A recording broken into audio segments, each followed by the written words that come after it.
Making headlines for this week of October 17th.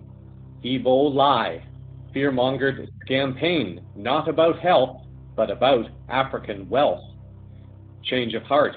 Ukrainian singer and Maidan protest icon visits Donetsk region and realizes she was wrong. Bankocalypse. Markets down, bank failure drills, and Chinese buyouts of U.S. financial institutions hint at serious geoeconomic shifts and hinting at disclosure. A change of tune from the head of NASA suggests a possible agency-wide decision to soft disclose.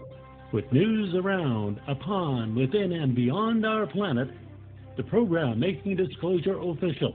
This is Cosmic Vision News. Here is Jeffrey West. Greetings and blessings to all. It appears to be another somewhat quiet week on the geopolitical scene, and as much as I was really hoping not to have to address this issue, it appears that I may now have to, if only to tell people not to buy into this fear-mongered campaign called Ebola, or perhaps more appropriately, Ebola. There have been several somewhat prominent revelations that are worth noting, however. We start with an article appearing on the Press TV website on October 15th. The article reports that, according to a U.S. political commentator from California, the Ebola event is being designed to manipulate the American people while also securing control of African mineral resources. According to the article, Professor James Henry Fetzer told Press TV that the United States has fallen into the practice of using scare tactics to manipulate the American people, both with respect to domestic issues and foreign affairs. Sandy Hook has been proven to be a hoax, a drill in which no one died, presented as though it had been a horrific event involving the slaughter of 20 children. The Boston bombing was an example of hyper-realistic filming involving actors and fake blood, where Hollywood producer-director Nathan Folks has identified one of the key players as a person he had cast in one of his own films. The former was designed to undermine the Second Amendment, the latter to subvert the Fourth and to utilize military units to perform police functions and undermine the Pos Comitatus Act, a statute from 1878 that precludes doing precisely that.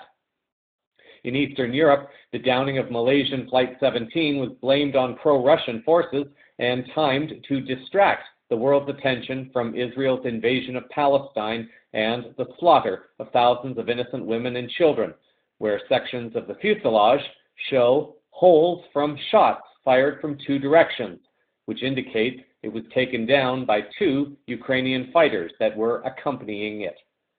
And in the Middle East, ISIS was created by the U.S., Israel, and Saudi Arabia to promote the Zionist agenda of creating a greater Israel from the Tigris-Euphrates to the Nile, where the Khorasan group was fabricated out of thin air to claim it posed an imminent threat for the U.S. to attack without UN permission. Fetzer primarily commented that the main reason for the Ebola fear campaign is to justify boots on the ground in order to secure African diamond wealth, among other things. Also in the article, it was reported that a new poll shows nearly 2/3 of Americans are worried about the spread of the Ebola epidemic across the U.S. According to the results published on Tuesday, 65% of the respondents voiced concerns over the epidemic. Meanwhile, the U.S. has deployed hundreds of troops to Liberia to help fight the spread of Ebola in the West African country. The Pentagon says it is planning a 3,600-strong force to fight the Ebola epidemic in West Africa. The question might be to ask is, why is it even necessary to take a nationwide poll on the public concern over Ebola unless it was necessary to gauge how effective the fear-mongered campaign was working? Another question might be what the desired goal is in sending troops to an infected area. The answer to that question may be coming shortly. Even Ron Paul has commented on the concerns. The former presidential candidate and Republican congressman was quoted on an RT article on October 17th, saying that, "I think it's important, but I think it's way overblown. In comparison to other things, I think there are some other medical things that we ought to worry about. This coming from a candidate who is also trained as a medical doctor. The article also noted that Paul said the Obama administration's decision to send thousands of U.S. military troops to West Africa, the epicenter of the Ebola outbreak, was an odd but typical way for the U.S. to address a medical crisis. We're such a militant country. We get ourselves into all kinds of troubles economically and on foreign policy, and always the answer is military, military, and drop some bombs, he said. If anything, it could increase the chance of Ebola being spread. The former congressman added that government regulatory structures in the U.S. have impeded the pharmaceutical industry's progress in developing drugs to combat Ebola.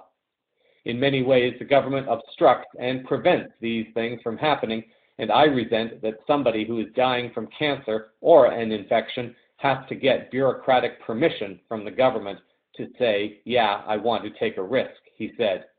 That should be between the doctor and patient. Coming up later in the newscast, we'll continue to look at the ego lie in the health segment.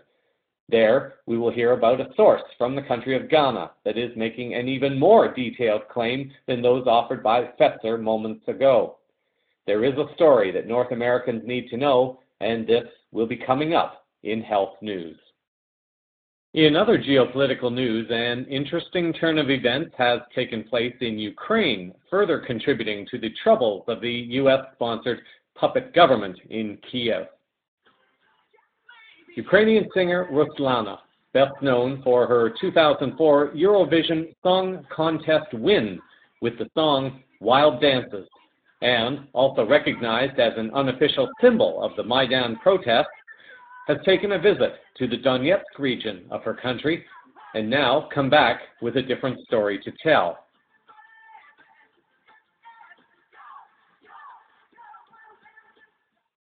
First, here is what she revealed in an interview with Sarah Carter last April, when she was still involved with the Maidan protests. I was 100 nights on Maidan, every night, every day, every night. I slept there. I didn't sleep in my home. I slept there on Maidan. It was so dangerous to come back to my house because I have many calls. Somebody called me and asked me to leave Maidan or we will kill you. All generations, all professionals, all regions, all Ukraine went to Maidan and be together, unite together, not just against Yanukovych, but we understood everything.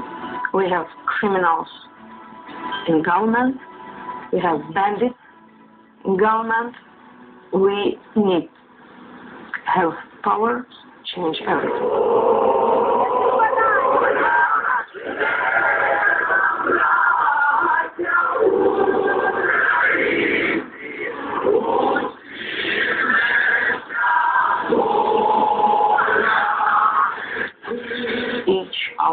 We sang our national anthem with life. And then we say, Слава Україні, Героям слава! Слава Україні, Героям слава! Слава Україні!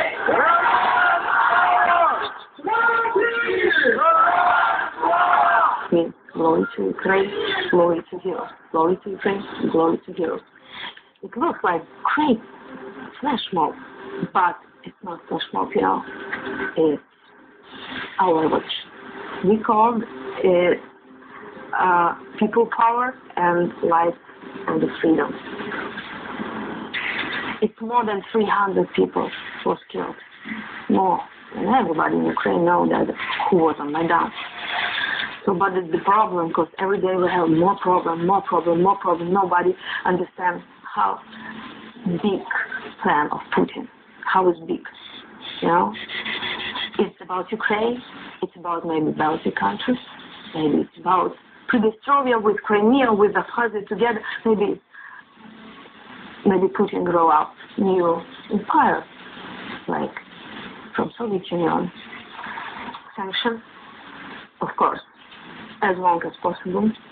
as deep as possible because it's about Putin's money. Stop business with him. Stop making money with Putin, with Russia, because this money organized a new war with Ukraine. It's not just war with Ukraine, also with the USA, and everybody can see that. Everybody understands the big battles between Russia and USA. When I talk to Russian people, I have a message.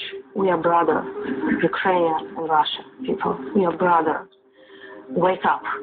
Russia, wake up. Don't be afraid. You're strong enough. You have power. You have unique country, unique culture, like Pushkin, like Tchaikovsky, like Dostoevsky, like Plisetsky, like Shaliapin. Come on, guys. You have power. Putin is not Russia. So first of all, Ukraine, it's our decision. Democracy way, join European Union, that's it. It's our decision. Please, leave us. And then the second message, we want to have energy independence. Energy independence. It's very important for Ukraine. I would burn pieces of wood, but no buy Putin's gas. That's it. And then to Mr. Putin, we will see one day when Russian people will switch on Russian light for freedom. We will see Maidan in Russia. Like most Ukrainians, she believed the stories that were being told to her by the Kiev government and by the US, the UK, and the EU. She may not have been aware that agents from Israel were also alleged to have been involved in shooting both police officers and protesters in an attempt to stir up violence as agents provocateurs. I have come across a video of Ruslana on September the 2nd, speaking on the events that she discovered while traveling to the Donetsk region. She is speaking in Ukrainian or Russian, and therefore I am unable to validate what was said during that conference. The link will be posted in the show summary, and if there are any Russian or Ukrainian speakers who could listen to this video and confirm to me what I am about to report, this would be very much appreciated. In the Veterans Today article, it was reported that renowned singer and unofficial symbol of Maidan, Ruslana, said in a visit to Donbass that it opened her eyes. The singer returned from Donetsk and immediately held a press conference where she declared she was wrong supporting the policy of the government of Ukraine. According to Ruslana, I came to Donetsk and saw something that I never expected to see. It literally blew my mind. There are shells falling on our people, the outraged Ruslana said. It is necessary and simple. Initiate a ceasefire. End the war and bloodshed. And if politicians think otherwise, it means there's something fishy. There's some dirty games being played. The singer challenged journalists in Ukraine to go there so they could see what she saw. The article also added that the singer said that she was greatly disappointed by the Ukrainian leader Petro Poroshenko. Ruslana told how she went to participate in a demonstration in front of the presidential administration in Kiev on August 28th. The rally was arranged by relatives and friends of the Ukrainian military surrounded in Ilyovsk. The singer was shocked and angered that nobody from Poroshenko's people came out to talk to activists. You have to work with people, to talk, to convey your position. And let me tell you the shocking phrase, but nevertheless, I was not heard by Poroshenko. When I stood at the presidential administration, when I arrived at the Donbass, it was DPR Prime Minister Alexander Zakharchenko who listened to me and heard me, summed up the singer. Ruslana, known as the winner of Eurovision 2004, actively participated in the Maidan protests. In early December, the singer even threatened to burn herself on the main square of Kiev if things in the country do not change. her active civil position won her official title Symbol of the Maidan among its activists, and in February, Ukrainian politicians promised her a place in the new parliament. At this time, it is unclear if she ever was awarded that position in parliament, but in light of the statements she has allegedly made now, the leaders in Kiev may be regretting that they did not listen to her while they had the chance. It takes courage, a lot of courage, to not only stand up against oppression, but also to be open-minded enough to go to the other side to really see what was happening. And even greater courage still to admit that she was wrong. Ruslana was a symbol of the Maidan protests and the awakening consciousness. She may now also be becoming the beacon of light that brings truth to the false flag events that have devastated her country, her people, and her brothers and sisters from Russia. In financial news, it seems that things are becoming more apparent now that, in fact, something is taking place within the financial markets, even if it is not exactly confirmed as to what. In the midst of a media propaganda event on this manufactured pandemic called Ebola, the financial markets have been more than shaking. So the question becomes, is this financial earthquake caused by the fears surrounding this manufactured Ebola crisis, or is this Ebola campaign meant to be the weapon of mass distraction designed to keep people from focusing on what is happening and what may also be about to happen on the financial markets? As I have tried to guide listeners over the years that CVN has been on the air, one can no longer just look at a particular story and understand what is happening. It just is not possible any longer. One has to look at what is happening, yes, but then one also must begin to look even more deeply to try to find the connections to the story that are not apparent by looking only at the story itself. These are the stories and connections that the mainstream media have been trying to hide from the general public. In the minds of most people, personal health and safety will take priority over personal financial security. So, to have a medical scare taking place while something happens within the geoeconomic spheres may make perfect sense, if only to those who do not care about humanity or our planet. On October 9th, just as the Ebola media campaign was kicking into high gear, Tyler Durden reported on ZeroHedge.com that after a notably weak start to the day, the machines were just getting revved up for the 11:30 Eastern reversal to kick in and lift the market back to VWAP when a curious thing happened. Someone canceled and replaced orders for 666 contracts 26 times in the 11:30 ET to 12 o'clock ET period, and selling accelerated lower, no reversal, to close at lows on heavy volume. Durden asked the question as to whether this quote-unquote Satan signal in the S&P futures market was a secret all clear for selling to begin. RT reported also on the 10th that the US and UK will stage a comprehensive simulation next week to check whether the country's financial and banking sectors are still vulnerable to the problem of the too big to fail institutions and coordinate their action in case of such collapse.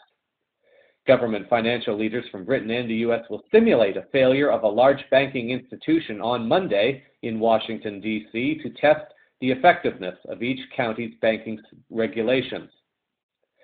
They hope the simulation, which will not mimic the collapse of any particular too big to fail institution, will demonstrate what the officials have learned from the financial crisis about their respective roles and how new practices should shield taxpayers from further bailouts. The simulation will run through procedures if a large UK bank with US operations failed and those for a US bank with a British presence. So we can expect some kind of alleged simulated drill next week, but if there is any reporting on it, look for the deeper story underneath. The RT article used a combination of words, bank and apocalypse, to ask whether or not some kind of bankopolypse was imminent. For those who are in the know, there is no question about this. It was never a question of if, but only when. The when may be starting to happen now. As Westerners prepare for the worst, William Engdahl of the New Eastern Outlook website said on October 10th that Russia and China are moving ahead in negotiations to create a replacement for the international money transfer system known as SWIFT. According to this article, Engdahl writes that Russia is reacting to the current escalating financial warfare being initiated via Washington economic sanctions against key leading Russians as part of the current Washington agenda of recreating the tensions and confrontations of the Cold War in their effort to drive a bloody wedge between the EU countries, especially Germany and Russia. This past March, under strong U.S. pressure, the EU unanimously adopted a series of sanctions against key Russian individuals close to President Putin. The Society for Worldwide Interbank Financial Telecommunication, or SWIFT, is one of Russia's primary links to the international financial system.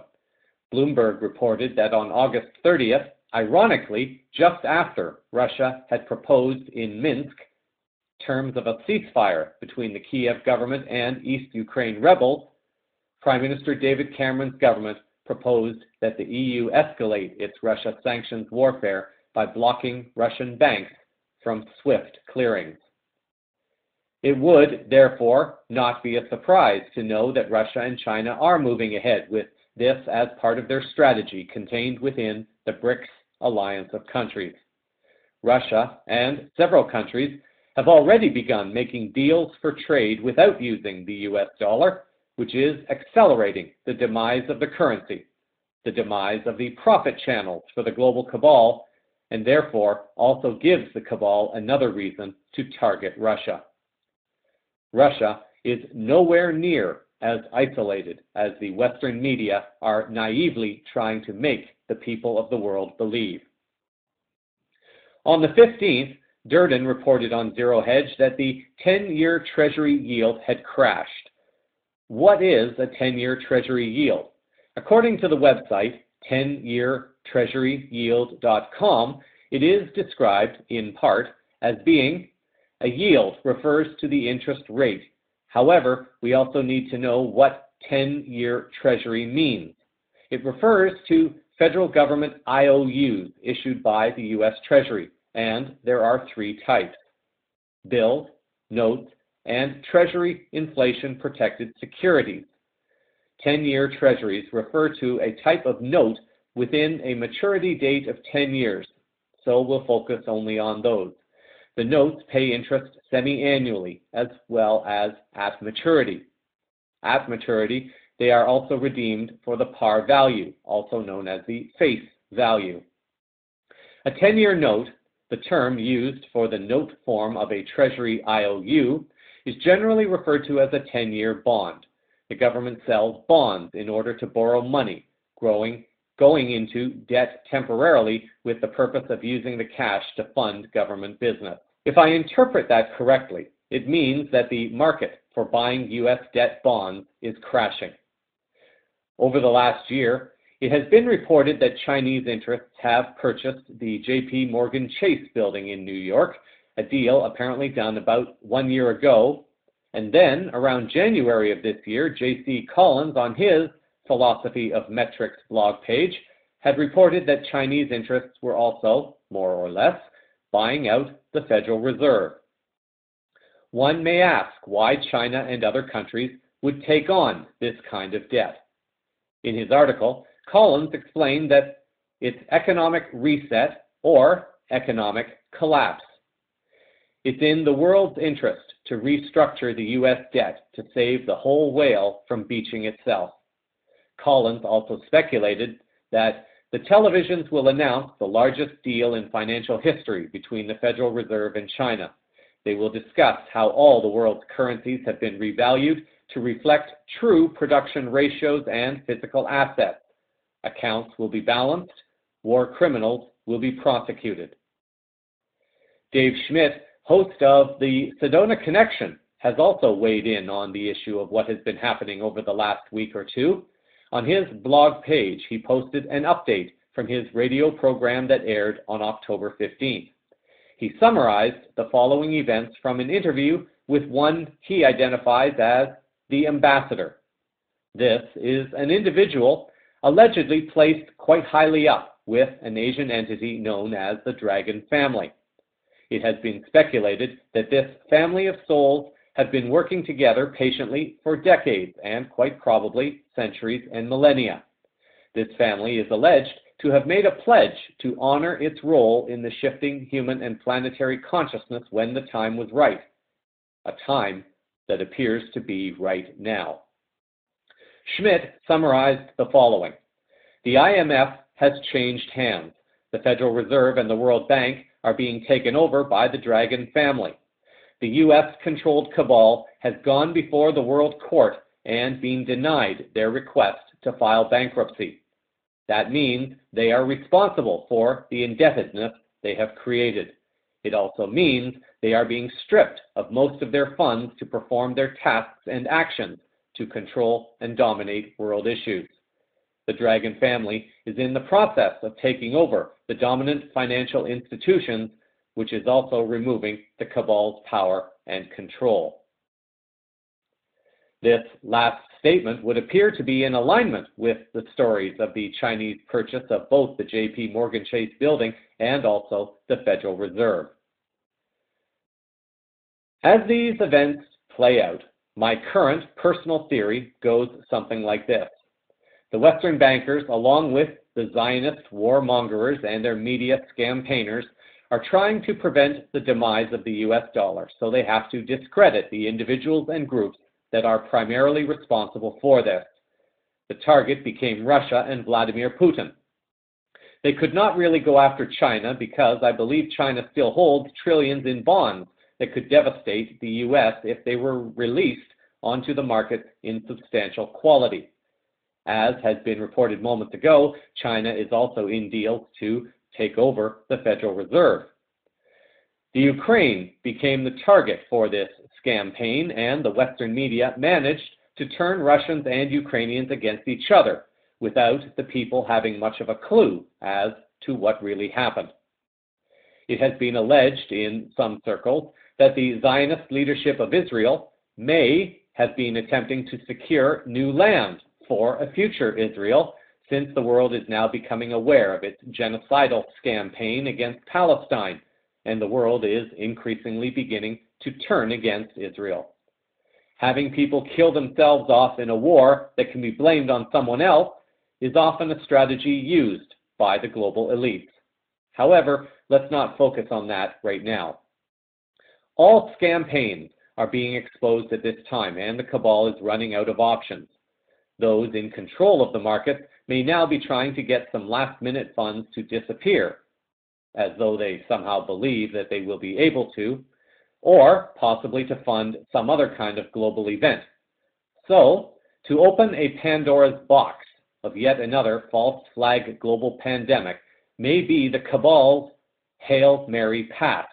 For international listeners who may be unaware, this term came from the sport of U.S. football, not soccer, and refers to a very desperate, very long pass, usually in the final minutes of a game, but with little chance of succeeding. This may be enough to scare people into lining up for yet another dangerous vaccine without even questioning it, and because of their fear, they may end up getting sick just because of the stuff that was put into the vaccination. I might suggest keeping an eye on various financial sources ahead of following a manufactured, fear-mongered event in the health world. In general news, an article appearing on the naturalsociety.com website by Christina Sarich is reporting that the bad news for biotech giant Monsanto is continuing. The article from October 13th has reported that for the quarter ended August 31st, Monsanto reported a loss of $156 million, or 31 cents per share, compared with a loss of $249 million, or 47 cents per share in the same period last year. It's a tough time for biotechs, and thank goodness. Monsanto's losses were attributed to farmers in major agricultural zones favoring soy over GMO corn because of falling crop prices, largely caused by Syngenta's release of MIR 162 corn, which has been completely refused by Chinese officials repeatedly, which have depressed both local and foreign corn bushel prices. There is a looming $1 billion class action lawsuit Syngenta will face, currently pending in 3 states over the release of Agrisure Viptera. All 3 class action suits were filed this past week in federal court by U.S. farmers.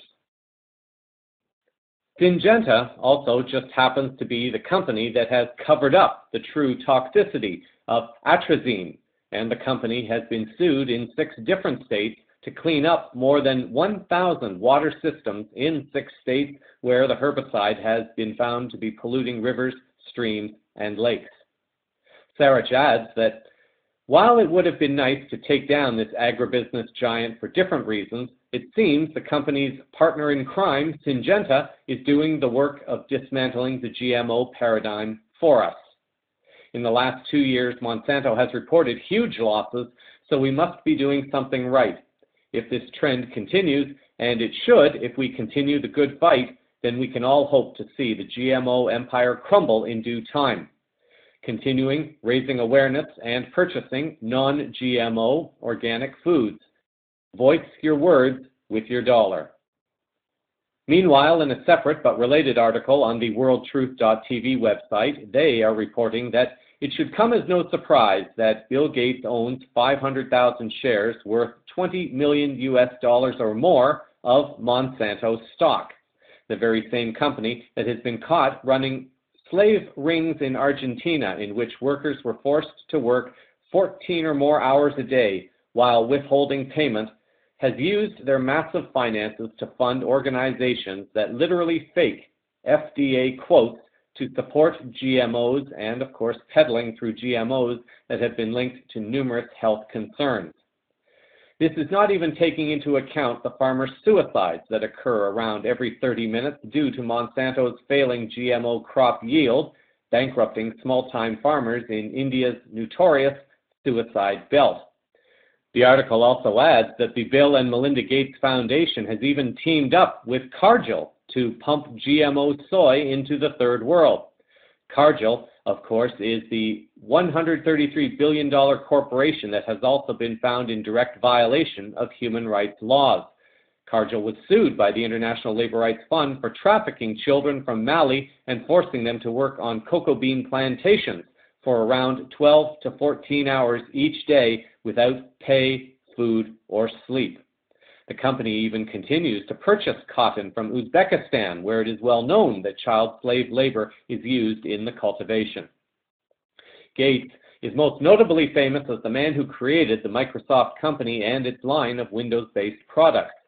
The website notes that Gates has retired from leading Microsoft and now instead focuses his money and time on furthering genetically modified technology, geoengineering, experimental vaccinations, and preaching about how Monsanto is the answer to world hunger.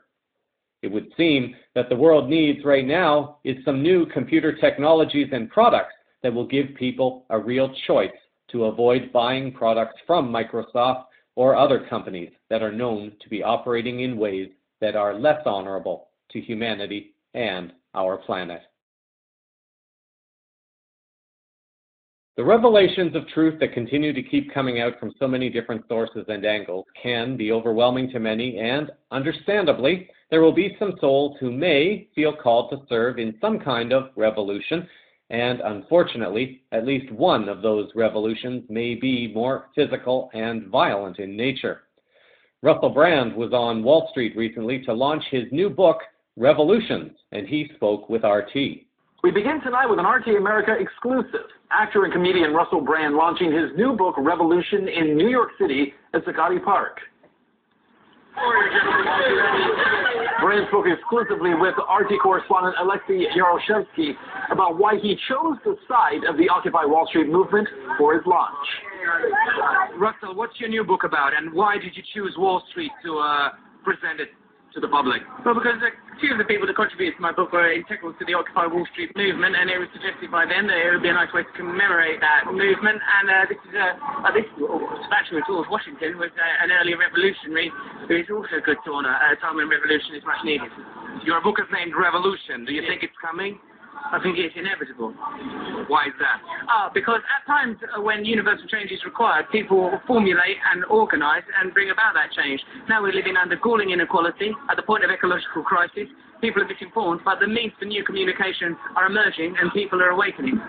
I heard you say today that the Occupy Wall Street movement led to your personal awakening. What do you mean by that? I mean that the Occupy Wall Street movement gave me a great deal of hope that change was possible. That a revolution isn't something that belongs to the past, but something that belongs to the future. Just last question. I remember you criticizing the UK government after the London riots in 2011. What do you think about the situation happening now with the police brutality? We know that there's a big protest happening in a week from now.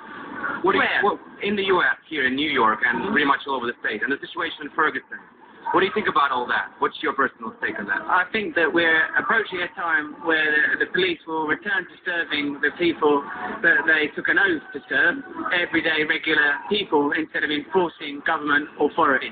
There is debate in some circles as to whether or not Brand is calling for a more physical overthrow of governance or its institutions, a more subtle and peaceful form of revolution, or possibly a combination of both. CVN gently advises to not judge one way or the other. Some souls may have chosen to participate in more physical events that will ultimately lead to greater freedom and abundance for all. Just because one does not feel called one's self to serve in that capacity does not necessarily make another's choice to do so wrong. If there is anything that may loosely be considered wrong at this time, it is to deny the voice from within that is guiding one to awaken and to serve in some capacity to help bring greater change that much more quickly. In disclosure news, it is perhaps unclear at this time exactly what is going on within the ranks of the U.S. space agency NASA. Perhaps, just like in the Pentagon and other institutions, there are people who are answering the call to help reveal information to the public, or perhaps the agency itself has quietly decided to begin leaking some videos and photos to continue what some are calling a soft disclosure of the existence of intelligent life beyond Earth. A recent interview done by ITV London and posted on YouTube on October the 8th may have just been a step towards clearing up the air a bit, at least from NASA's perspective. Before we get to that audio clip, however, let's go back in time a bit to March of 2011, when the head of NASA, Major General Charles Bolden, was asked to comment on the existence of life beyond Earth. Here is what he said at the time in an extract from a story aired on ABC News Channel 10 in Columbia, South Carolina. Last October, during a satellite interview with NASA Director Charlie Bolden, I asked the former astronaut if he had ever seen anything in space. JR, I must admit, everybody that goes to space wants to see an alien, or wants to see some evidence that there is other life in our universe, and I'm no different, but I am here to report that I saw no evidence. Although deep in my heart, I believe that there is good potential for other life in our universe. There is no doubt we are being visited. However, one of Bolden's colleagues says otherwise. Dr. Edgar Mitchell was the sixth man to walk on the moon. He came forward years ago claiming to have proof that alien life is out there. The universe that we live in is much more wondrous, exciting, complex, and far-reaching than we were ever able to know up to this point in time. And the fact we have wondered, were we alone in the universe forever? Only in our period do we really have evidence, no, we're not alone. So what's going on here? Why the different stories from two credible NASA sources? Last month, I had the chance to catch up with the NASA director again, this time in person, and I asked him about Ed Mitchell's stunning comments. Ed Mitchell is a big believer in extraterrestrials. And as you and I talked about before, I am one who, because of my faith, I believe that there is very likely other life somewhere else in the universe. I just don't have any evidence to back that up.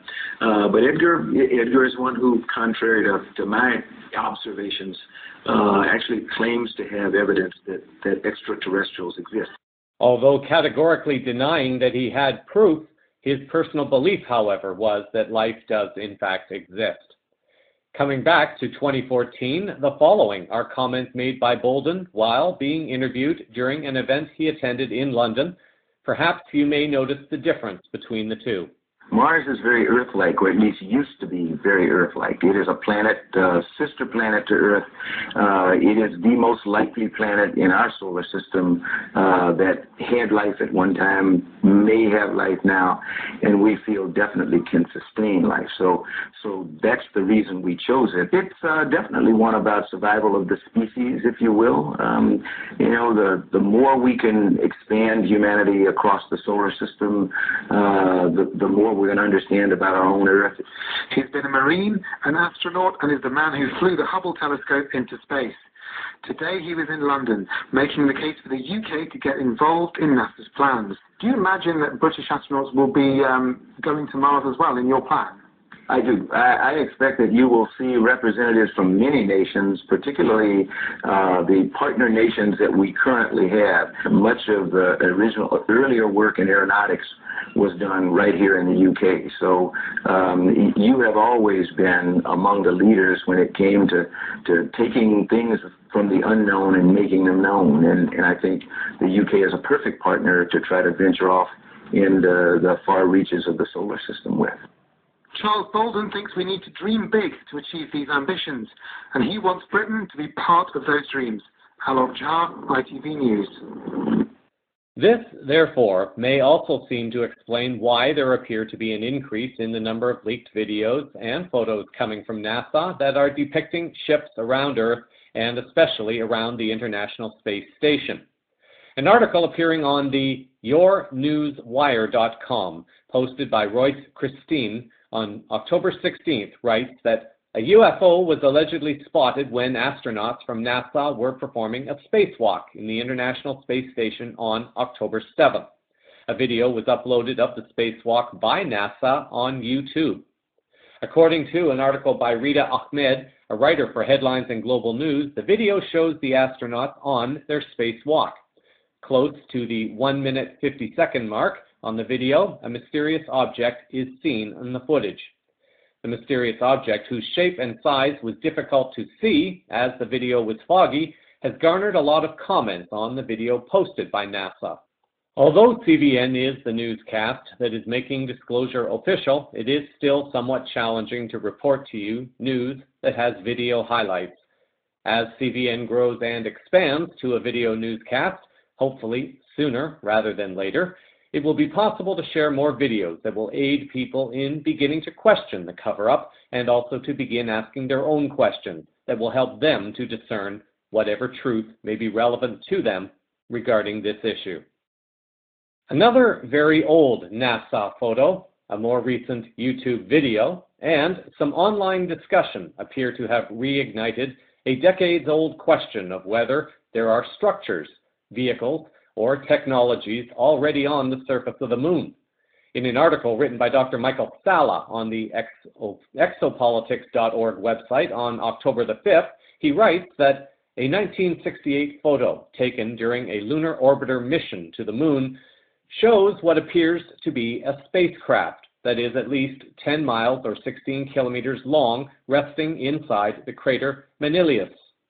The photo was the subject of a YouTube video that was released on October 4th that shows various close-ups and light contrasts of the apparent spacecraft. Most of the object is well illuminated by the sun, but the rest is in the shadows of the crater, which is approximately 20 miles or 34 kilometers in diameter. What appears to be a spacecraft cockpit is in the shadows. According to an October 5th blog post on UFO Sightings Daily, the object is a UFO that was being secretly studied by NASA and the real target for upcoming Apollo moon missions. the possibility of the image being an optical illusion has apparently been ruled out. The photo also contains another interesting anomaly. Sala writes that what is perhaps even more solid evidence of something artificial on the moon's surface in the same lunar orbiter photo is what appears to be the remains of a road that is approximately 100 kilometers long on the moon's surface. The apparent road is surprisingly straight and covers the entire width of the orbiter photo, suggesting it is even longer. This suggests that it is not a natural depression on the lunar surface. Longtime CVN listeners will very likely have already formed their own conclusion as to whether or not there is life or any other kind of technology on the surface of the moon, or even the planet Mars, for that matter. According to Sala, the image of what appears to be a lunar highway on the surface makes it harder to dismiss the possibility of structures already existing on the moon and that they have been there for decades, if not much longer. In what could arguably be considered a slightly different form of soft disclosure, RT has reported on October the 11th that it seems that scientists have finally offered evidence that consciousness after death could really exist, as the largest ever study into the issue showed that patients could recall intricate details despite being officially declared clinically dead. Researchers based at UK's University of Southampton, who were involved in the Awareness During Resuscitation study, published in the journal Resuscitation, claim that almost 40% of people who survived clinical death described some kind of awareness during the time before their hearts were restarted. The study, led by Dr. Sam Parnia from the State University of New York at Stony Brook, spanned 4 years and involved 15 hospitals in the US, UK, Austria, and more than 2,060 cases of cardiac arrest. Although some people were eliminated from the study for various reasons, there were several cases that were good enough to keep the door open as to the legitimacy of the claim of life after death. Parnia was quoted in the article as saying that in the case of one patient, consciousness and awareness appeared to occur during a 3-minute period when there was no heartbeat, said Parnia.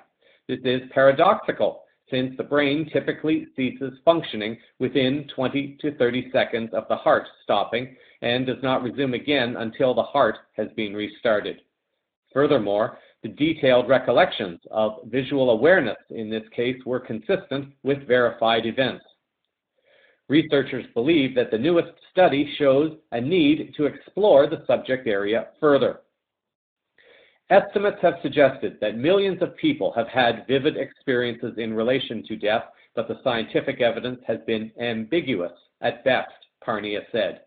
These experiences warrant further investigation.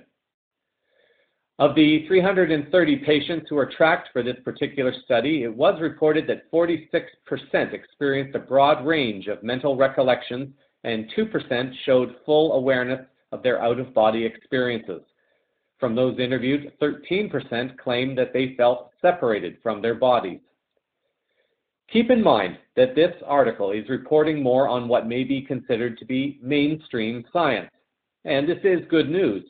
Individuals and organizations have been involved with studies relating to the afterlife for years and decades.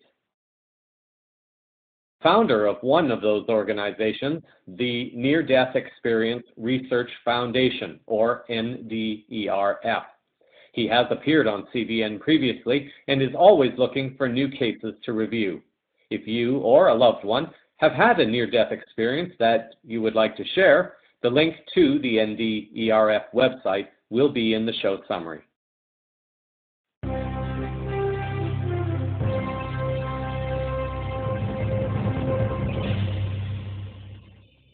In tech news, an article appearing on the intelligentliving.co website dated October the 12th has reported that Steve Perlman, CEO of Artemis Networks, claims that his P-cell wireless technology can consistently deliver a top-speed data rate to every mobile device simultaneously, regardless of how many users are sharing the same spectrum at once. Conventional cell towers carefully avoid interfering with each other, meaning many devices share the same cell tower, with each device getting a fraction of the spectrum capacity. P-wave radios transmit signals that deliberately interface with each other, combining multiple signals to synthesize tiny P cells of just 1 centimeter in size around the mobile device, thus creating a cloud of superpowered internet around the phone or tablet. A P cell, or personal cell, is not a physical device, but rather a tiny bubble of mobile service directed at the aerial of the mobile device. Because the P cell is only 1 centimeter, each device can receive the full spectrum capacity and 100% signal at all times. Perlman, in a demonstration video which will be available in the show summary, describes how the technology works. The following is a portion of this video, and you will have to imagine Perlman standing behind a table with 4 laptops and 2 tablet devices, literally side by side. He demonstrates how current technology may cause a video signal to become disrupted when a device is moved, but how P-cell technology allegedly eliminates signal disruption because the bubble of the personal cell stays with the device. Now, constellation is what is used by radios in order to go and take the waves coming in, the phase shifts and the amplitude changes, then map them into a graph. This is something called a 4-QAM, or GPSK, the simplest form of it. And those little dots are all happily in their little quadrants, their corners. That means you've got a good signal. If they get all scattered about and you see noise, it means you don't have a signal, all right?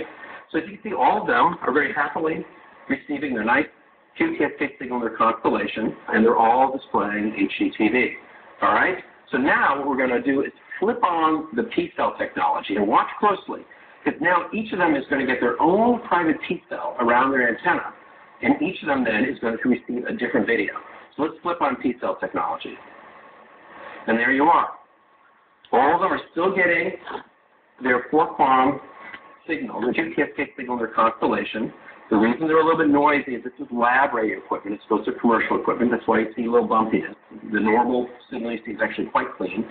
And then the other thing you can see is that if I pick one of these guys up, the signal keeps on going, all right? You see it adapts. The little P-cell that's around here is following the radio as they move it around. Now notice what happens if I put the antennas right next to each other. So I got this guy and this guy connected, okay? No problem. You can have the antennas that close and they're still independent. Let's suppose I get 3 antennas close to each other. All right, so I got antenna back here, antenna back there. 3 devices that close together. The P-cell technology is so specific as to where it actually delivers the P-cell. You can have devices that close without them interfering.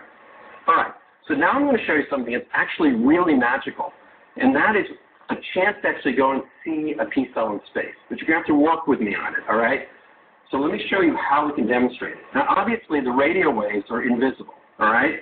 So the best I can do to show you where a P-cell is kind of to go map out where it is and where it isn't. So normally as I move it around, you see how the constellation stays together and the video plays, no problem? All right, I'm going to turn off that feature of the P-cell system, which is what we call the adaptation, right, which will move around the P-cell as you move around the device. Now, I have to hold it very steady, and if I hold it steady, the video will play. But as soon as I move it, even the slightest amount, you'll see it'll move out of the P-cell and back in. All right, so let's turn off the adaptation. So everything plays fine. Now watch when I move this guy just a little bit. See? Constellation breaks up, video stops, move back, video plays again. Move a little bit to the side, constellation breaks up, video stops, and move back in, there's the video again. Move it down, move back up, there's the video again. Move it up, there's the video again. Move it towards you, and it breaks up. Move it back down, move it away from you, video breaks up, moves it back down. So there you have it. So literally what I just mapped out going forward, backwards, up, down, left, and right is the shape of the P-cell. It's about a centimeter. Okay, so let's turn on adaptation again. Now watch as I move it around. It follows. All right? So that's the magic of what we've created here. We've created individual cells which follow you. The article reports that Perlman claims that the technology could be deployed in all major markets by the end of 2015. However, the slow adoption of 4G by existing networks gives us doubt that a large-scale upgrade would be so soon. Although there have been claims that this new technology may be up to 1,000 times faster than the current 4G networks, this has yet to be proven and verified. In the world of automobiles, innovations continue to come up very rapidly, and one may almost be inclined to think that we are experiencing a leapfrog effect, where we seem to be jumping over a generation, or maybe even 2 generations of innovations to introduce new technologies. It has been alleged that the technologies held by the global cabal are at least 70 and possibly even up to 100 years ahead of what is currently available publicly. This has primarily been how the global cabal has been able to stay on top of the trends and cash in on those trends by slowly introducing various technologies while buying the stocks of the companies that introduce them. With the global cabal allegedly coming closer and closer to defeat, it may seem that technologies are starting to come out more rapidly, and they do not appear to be as controlled as they once were. The public is getting wind of certain ideas much more quickly. Tesla Motors has recently released a 90-second video demonstrating a car that not only has the renewable energy to operate the vehicle, but also the technology that allows the car to literally drive itself in selected situations. This, of course, does not mean every situation, but the video makes some pretty convincing arguments that breakthrough technology is coming for transportation. An article appearing on the BusinessInsider.com website by Paul Zoldra on October the 1st reported the following. Tesla CEO Elon Musk just hinted at what the company plans to unveil on October the 9th. Jonathan O'Callaghan reported for London's Daily Mail on the 10th that Tesla Motors boss Elon Musk has taken the cover off the firm's mysterious D car. During an event at Hawthorne Airport in Los Angeles, Mr. Musk took to the stage to announce that the D stands for dual motor. The current Model S is a rear-wheel drive car with one motor.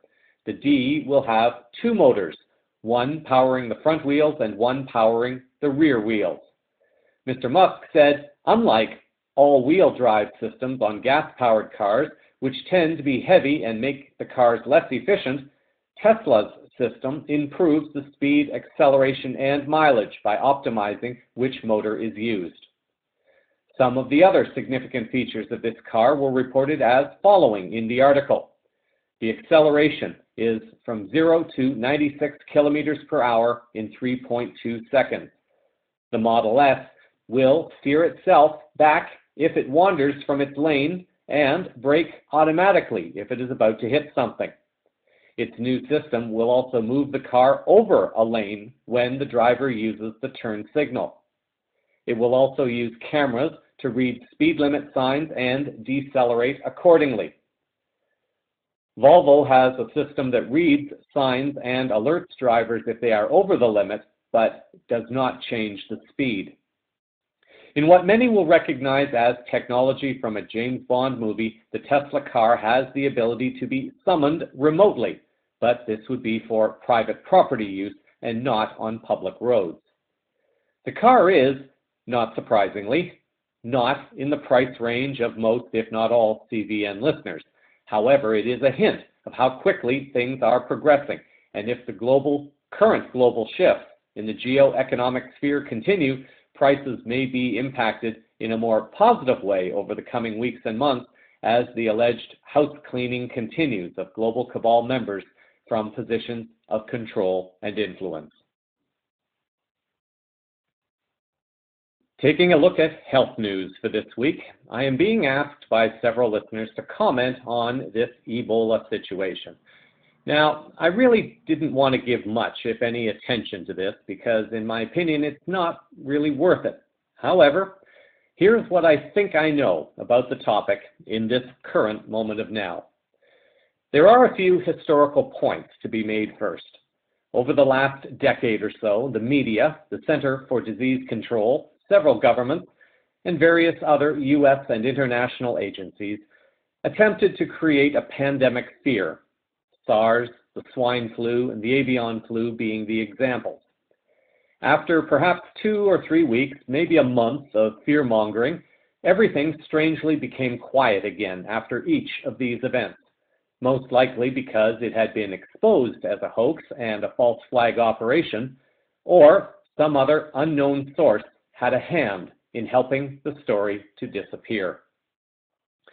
Earlier in the newscast, we talked about how this particular weapon of mass distraction could be helping to keep people away from focusing on the massive changes that appear to be going on within the financial markets. To be fair, there are 2 possibilities that are worth considering. One is the fact that this event is purely orchestrated by the members of the global cabal, and they are seeking to get people into as much fear as possible in order to scare them into getting vaccinated, at which time they themselves may begin to get sick. Perhaps, however, this may also be a scenario to consider. As part of the surrender of the global cabal, maybe the positive forces of change realized that this campaign may be beneficial for a period of time because it will keep people focusing on their health and not going into a panic about their finances, their savings, and their retirement funds. As mentioned earlier, personal health and security is a priority over financial security for most, and therefore this might have been a plausible distraction to facilitate the financial transition. We'll have to wait and see on this one, however. It would be an example of a shift to a higher awareness, however, as we move out of our preoccupation with material wealth and begin to focus on each other and our own personal health. As long as an active vaccination campaign does not take place, it might be worth considering that the forces for positive change are using it for the best of humanity. Otherwise, any active vaccination campaign would suggest the global cabal is still trying to use the event. Let's be clear on at least one point. If the government and the mainstream are putting out a message claiming how dangerous the situation is and that everyone needs to get vaccinated, that alone should send a signal. If a government is truly confident that a vaccine is beneficial and healthy, I struggle personally to see why there would need to be a forced campaign to sell it to people. Ebola is a pathogen. Like most, if not all pathogens, it thrives in an anaerobic and acidic environment. The theory goes that if the body were to be oxygenated to a greater extent and the pH level of the body changed to a more alkaline environment through a change of diet and the use of several substances, including baking soda and lemons, this would also reduce the possibilities of contracting this disease. Remember also that like energies attract like energies. If one is placing high levels of fear into something, the chances are greater that the condition will manifest. For listeners who are very energetically in tune at this time, they could probably tell you that things are manifesting much more rapidly than in the past. If you are maintaining a higher level of personal vibration, the chances will be slim, or at least more slim, that the virus will be able to be present. Of course, at this time, that is a bit harder to prove, given that the media, hospitals, and governments are claiming something else. Assuming for just a moment that there is some degree of truth of this virus moving around the world, one's sole contract may determine whether or not one gets infected. If one is choosing to be fearful, then one may just manifest the exact condition that one was fearful of in order to facilitate an exit from this physical realm. There are holistic options available, and they can be researched online, but it is my very personal feeling that this is not necessary. However, having said that, if it makes one feel that much better to have some holistic options nearby, then by all means take whatever steps may be necessary to bring greater peace of mind. That may be the key here, to just maintain a greater peace of mind and not play into the fear of the lies. One video making the rounds this week, claiming to support the red flag hoax theory of Ebola, was footage by media outlet KTXA, believed to be in Dallas, Texas, showing several people fully covered in hazardous material outfits known commonly as hazmat outfits, while another individual without any protective clothing at all is standing beside them and beside the individual allegedly infected with the virus, as the patient was taken from an ambulance and transferred to an airplane for transport. It seems that the people from Phoenix Air, the air transport company, did not fully understand themselves what this virus was. It seems to me that a smart media relations individual could have said that because the virus is not airborne, there was no need for the supervisor to have a suit because he was not directly handling the patient. Those who were handling the patient would need to be fully protected from the possibility of bodily fluids being transferred, such as blood, sweat, and maybe even urine. I may not have bought the argument, but at least this one makes some degree of sense to me. However, ABC News reported that the airline confirmed to ABC News that the man was their medical protocol supervisor, who was purposely not wearing protective gear. Our medical professionals in the biohazard suits have limited vision and mobility, and it is the protocol supervisor's job to watch each person carefully and give them verbal directions to ensure no close contact protocols are violated, a spokesman from Phoenix Air told ABC News. There's absolutely no problem with this, and in fact ensures an even higher level of safety for all involved, according to the spokesperson. This statement seems to imply that the physical health of the supervisor is not even a concern, given the alleged dangers that this virus apparently represents. And in reality it wasn't, because there never was any real danger. The official line appears to fall completely flat once again in the face of the evidence, or perhaps, in this case, the lack of evidence. To look only at the Ebola story by itself, perhaps this would be enough to scare many people. However, to take this story into context with other events that have been happening over the last year globally and events that are happening right now, it does raise a red flag as to the truth and legitimacy of this Ebola campaign.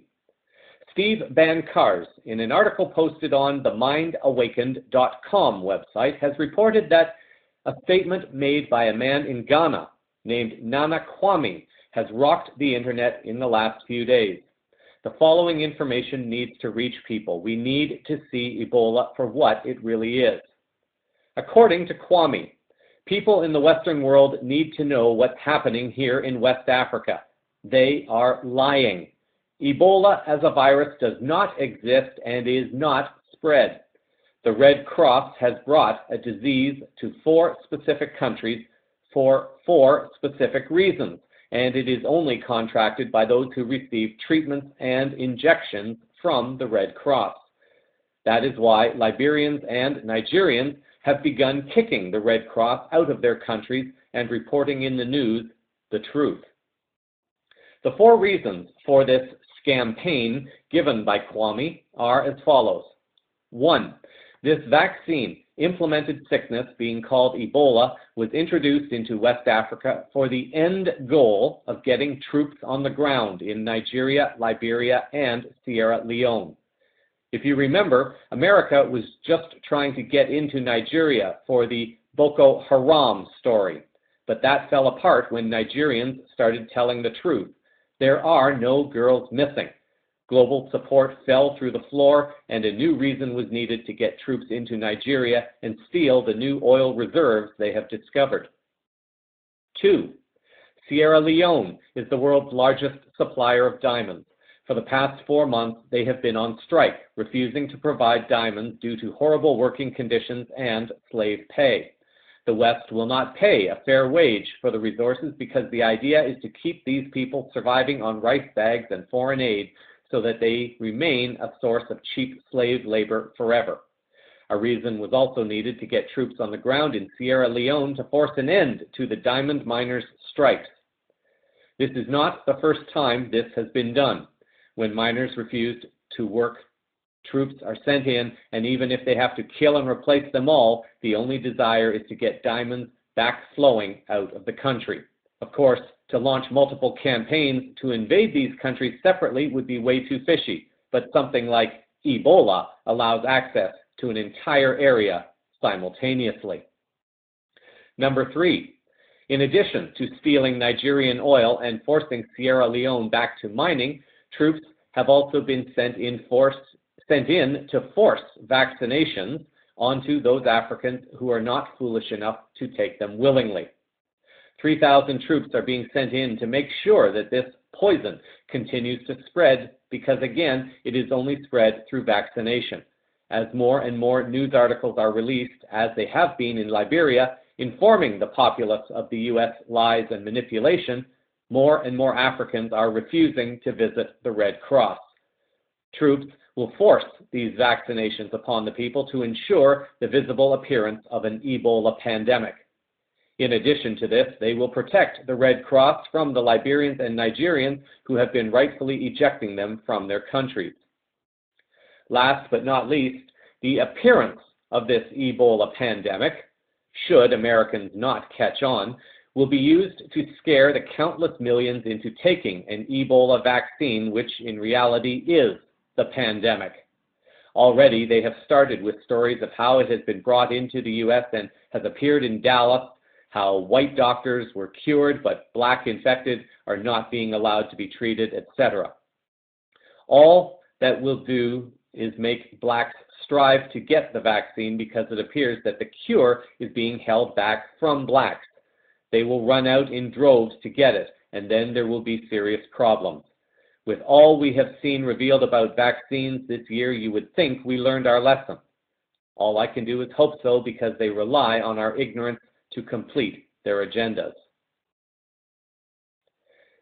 Coming back to Ben Carr's, he invites you to ask yourself, if Ebola really was spread from person to person instead of controlled spread through vaccination, then why would the CDC and the U.S. government continue to allow flights in and out of these countries with absolutely no regulation, or at all? We have got to start thinking and sharing information globally, because they do not give the true perspective of the people who live here in West Africa. The article continues. A Liberian-born faculty member of a U.S. university wrote an article on Liberian newspaper The Daily Observer, claiming that Ebola is the result of bioterrorism experiments conducted by the U.S. Dr. Cyril Broderick claimed, among other things, that sites around Africa and in West Africa have, over the years, been set up for testing emerging diseases, especially Ebola. The World Health Organization and several other UN agencies have been implicated in selecting and enticing African countries to participate in the testing events, promoting vaccinations, but pursuing various testing regimens, he continued. Ben Carr's notes that it also happens that the Ebola breakout coincides with the UN vaccine campaign.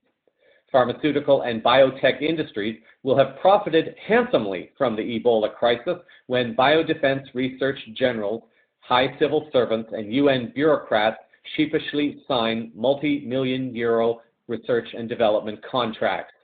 It's quite the coincidence that the earliest breakout in Guinea happened alongside 3 major vaccine campaigns conducted by the World Health Organization and the UN Children's Agency, UNICEF. At least 2 of the vaccination programs were implemented by Médecins Sans Frontières, or Doctors Without Borders, while some of those vaccines were produced by Sanofi Pasteur, a French pharmaceutical whose major shareholder is the Rothschild Group. Of course, the Rothschilds run nearly all of the world's central banks and have a family network of around $500 trillion. They are the ones pulling the strings on this planet, and they will only profit from this outbreak. Ben Carr's also reveals that the Center for Disease Control has the patent on the Ebola virus. He writes, "Did you know that the CDC has a patent on the Ebola virus? That's right, and the U.S. government owns it. As reported on Natural News, the U.S. Centers for Disease Control owns a patent on a particular strain of Ebola known as Ebo-Bun. Its patent number is CA2741523A1, and it was awarded in 2010. A link will be provided to the patent. Now, I have to caution your discernment in using the information about patents. Patents are very specific, and unless it can be proven that the Ebola strain that is allegedly responsible for the infections is exactly the same as the strain identified in the patent, there is no case to use this as proof. It does, however, at least plant seeds of awareness to begin asking one's own questions to learn what is true for anyone in any moment of now. As far as CVN is concerned, this is a false flag, fear-mongered campaign, and for those with whom this resonates, just simply deny the whole thing to anyone, and you can send them to my blog to get the links to this story so they can decide for themselves. And in this week's final words, the younger generations of the world are finding their strength, their courage, their creativity, and their voices as they begin to speak up for global peace and an end to lies, frauds, and crimes that are being committed against the world and our planet with our uninformed consent. The word is getting out, and people are no longer consenting to what is going on, and this is being reflected worldwide in actions, activities, projects, and collaborations that are helping to awaken humanity into powerful and courageous, but also compassionate and peaceful resistance. Two sisters, originally from Syria, now living in the south of Stockholm, Sweden, Faya and Rian Yonen, have created a video that is now making the rounds on the internet. In word and music, they tell a short story of Syria, Iraq, Lebanon, and Palestine. As of the 17th of October, the video had received over 800,000 hits. Although not mentioned in this video, CVN wants to acknowledge the courageous people of Israel who have been risking their lives also to help inform the world of the crimes being committed by their government, and I ask that we all continue to hold the highest energies of love and peace within our fields of intention and creation to empower more souls to rise up in service to humanity and our planet at this time.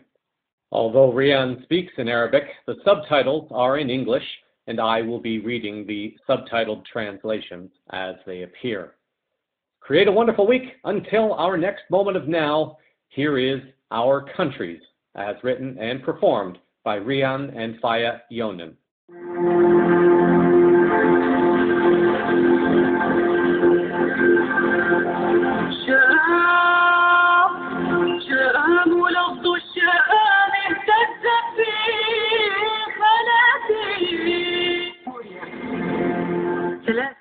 Syria, 3 years and more of a crazy, selfish, and illogical war. 3 years in which souls, hearts, and minds have been destroyed. A war that sneaked through the doors stealthily without knocking to settle down in the homes and humiliate their owners. A war in which children and women were sold in slave markets. A war that brought the nation's mothers to tears and exhausted its men. A war that never knew its beginning. A war dreaming of its end.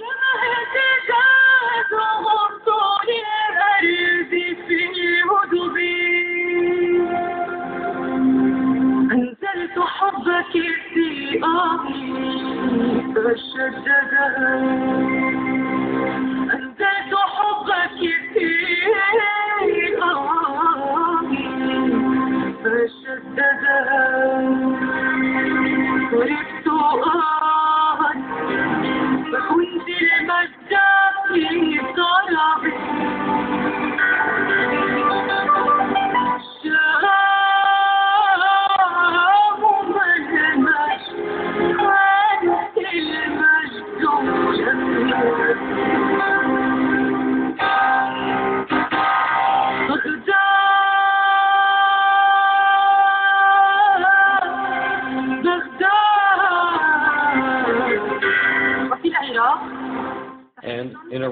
there has been a liberation for more than 10 years, a liberation from injustice, oppression, and tyranny that came with a greater tyranny, injustice, and oppression, a liberation in which the people of the country were all expelled, a liberation that divided what's already divided and broke what's already broken, a liberation where civilizations ceased to exist, a liberation in which all the Iraqi citizens were marginalized, regardless of their ethnic and religious background, a liberation that enslaved people and demolished homes, one that killed the human and the motherland.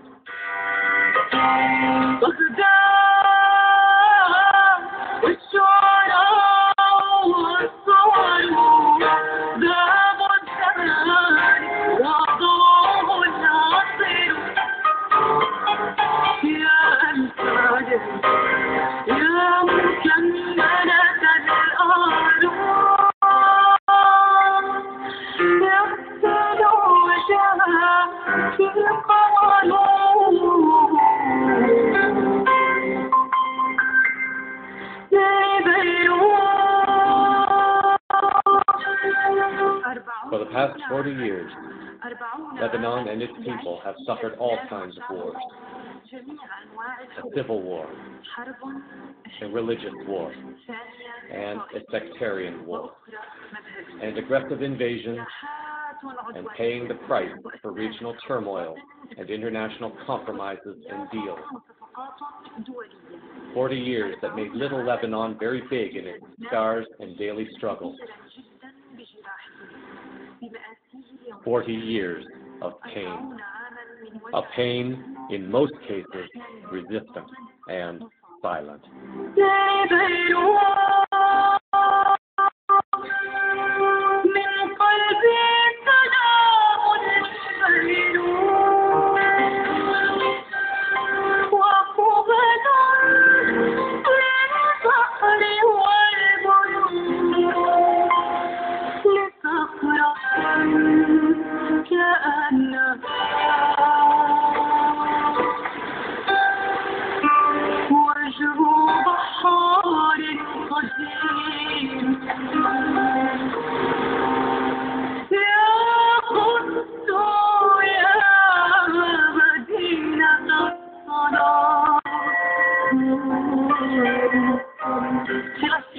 Palestine, the compass directing all causes, the biggest and oldest of them all, more than 60 years of violations and howls of generations witnessing the illogicality of yesterday, barbarity of today, and fear of tomorrow. Expelling, abusing, and deprivation of rights followed by deprivation of land, more than 60 years in which geography has gradually disappeared so that new borders can be drawn, borders that penetrate heart and mind, borders that refuse to be fused so they cling to history and the future, borders that create a resistant presence and people with willpower for an existing, alive, and lasting nation.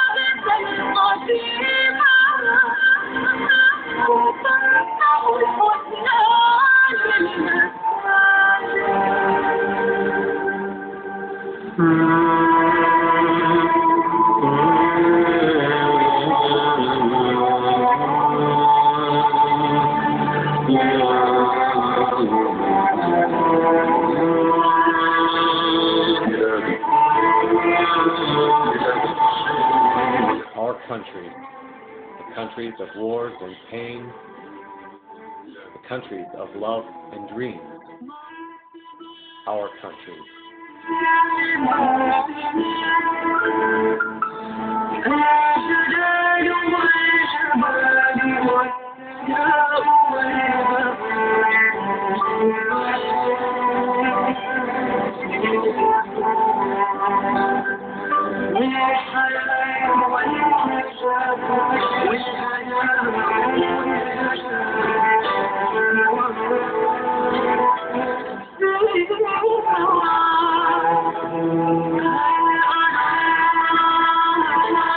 My homeland, am I ever going to see you? I will see you. Am I ever going to see you safe, prosperous, triumphant, and dignified? I will. I will see you safe and prosperous and triumphant and dignified. I will see you.